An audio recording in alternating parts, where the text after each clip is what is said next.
Tiens, voilà un pigeon voyageur. Mais c'est Ernest. Il nous livre un billet.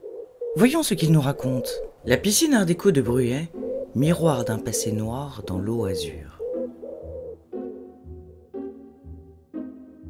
C'est sous le mandat d'Henri Cadot que le 1er août 1936, la piscine et première école de natation furent inaugurées.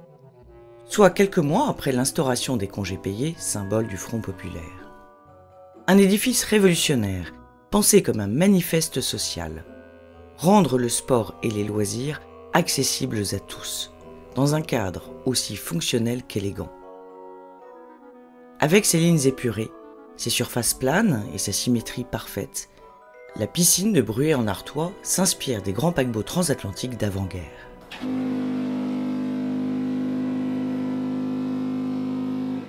Titanic, Sirius, Olympique. L'architecte Paul Hanotte a puisé dans le style Art déco pour créer une structure en béton armé aux proportions impressionnantes. 70 mètres de long, 50 de large, 3 bassins pouvant accueillir 600 personnes, plusieurs plongeoires dont un de 5 mètres, 224 cabines et 4 vestiaires. Mais cette piscine ne se résume pas à son apparente démesure. C'est l'élément clé d'un ensemble sportif harmonieux comprenant un stade et un parc, pensé pour promouvoir le lien entre sport et santé publique.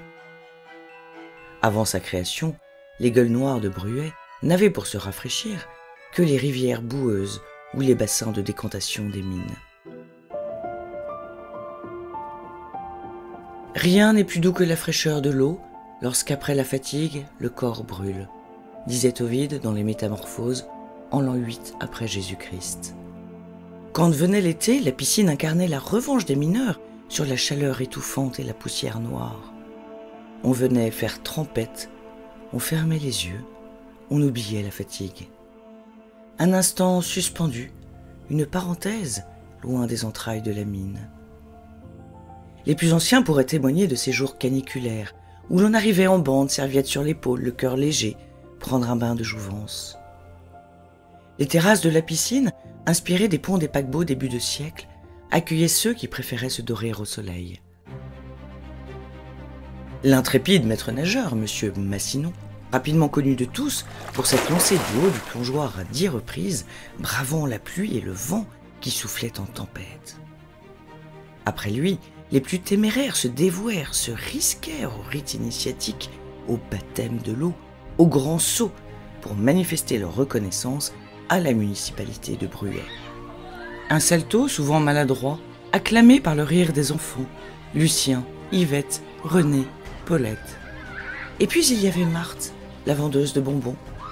Pour quelques centimes, on pouvait s'offrir une barre de chocolat fondante ou un berlingot à la menthe. Souvenir sucré d'une après-midi sacrée passée entre deux eaux. À l'époque, la piscine n'était pas qu'un lieu de loisirs, c'était un rendez-vous social. On y croisait le voisin de Coron, l'acolyte de la fosse en famille, les femmes en maillot une pièce rayée, les hommes intimidés à l'idée d'exhiber leur torse pâle, les enfants gouailleurs tout à la joie de découvrir le visage de leurs parents, enfin dénués de charbon, resplendissaient sous le soleil.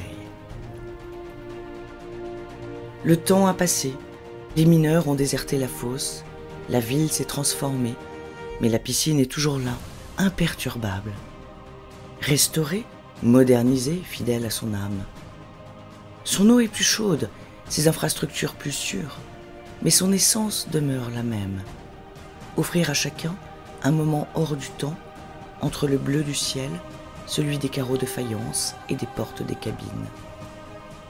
Prenez le temps d'observer ces murs blancs, aux lignes aussi pures que brutes. Écoutez le murmure du vent, le clapotis de l'eau miroitante du dernier bassin de cette époque encore en activité.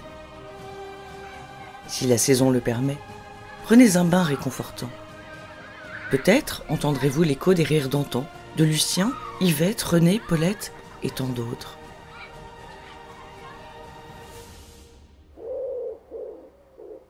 Merci Ernest pour cette belle histoire.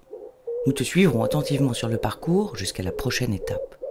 Bon vol et restons connectés.